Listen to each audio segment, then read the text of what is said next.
विश्वकर्म सूक्तम्।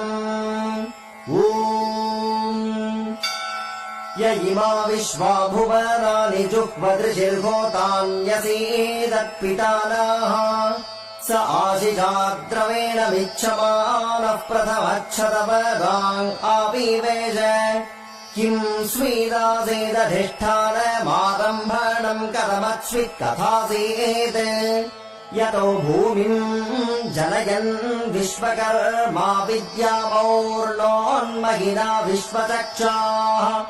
विश्वतश्चक्षुरुत विश्वतो मुखो विश्वतो बाहुरुत विश्वतस्माद् सम्बाहुभ्याम् धमति सम्पतत्रैर्द्यावा भूमी जनयन् देव एकाः किम् स्विद्वनम् कौसभृच्छ आसयतो द्यावा पृथिवीनिष्टतक्षुः मनीषिणो मनसा पृच्छते दुतद्यदध्यतिष्ठद्भुवनानि धारयन् या ते धामानि परमाणि यावमाया मध्यमा विश्वकर्मन्नुते वा शिक्षा सखिभ्यो हविषि स्वधाव स्वयम् यजस्व तन्वम् वृधानः विश्वकर्मन् हविषा वा वृधार स्वयम् यजस्व पृथिवीमुदद्याम् मुह्यन् त्वन्ये अभितो जनादधिगास्माकम् मघवा सूरिरस्तु वाचस्पतिम् विश्वकर्माणमूतये मनोजुपम् वाजे अद्याहुवेम स नो विश्वानि हवनानि जोषद्विश्वशम् भूरवसे साधुकर्मा चक्षुषः पिता मनसा हि धीरो घृतमेने अदनन्नम्रयमाणे यदेदन्ता अवदृगन्धवोर्व आदिद्या वा पृथिवी अप्रथेदाम् विश्वकर्मा विमदा आद्विगाया धाता विधाता परमोत सन्दृके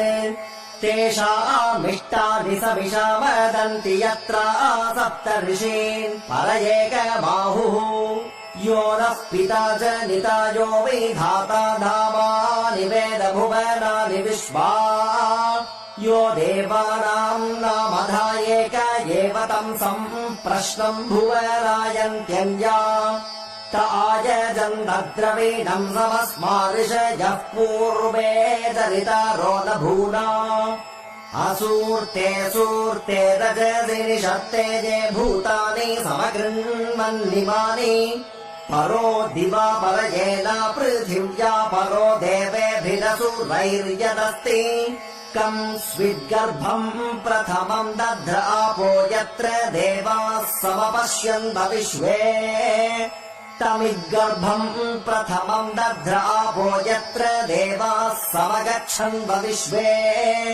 अजस्य नाभावद्येकमर्पितम् यस्मिन् विश्वानि भुवनानि तस्थुः न तम् वेदाथ यजिमा दजानान्यद्युष्माकमन्तरम् बभूव नीहारेण प्रावृता जल्प्या च सुतृपमुक्थजातश्चरन्ति।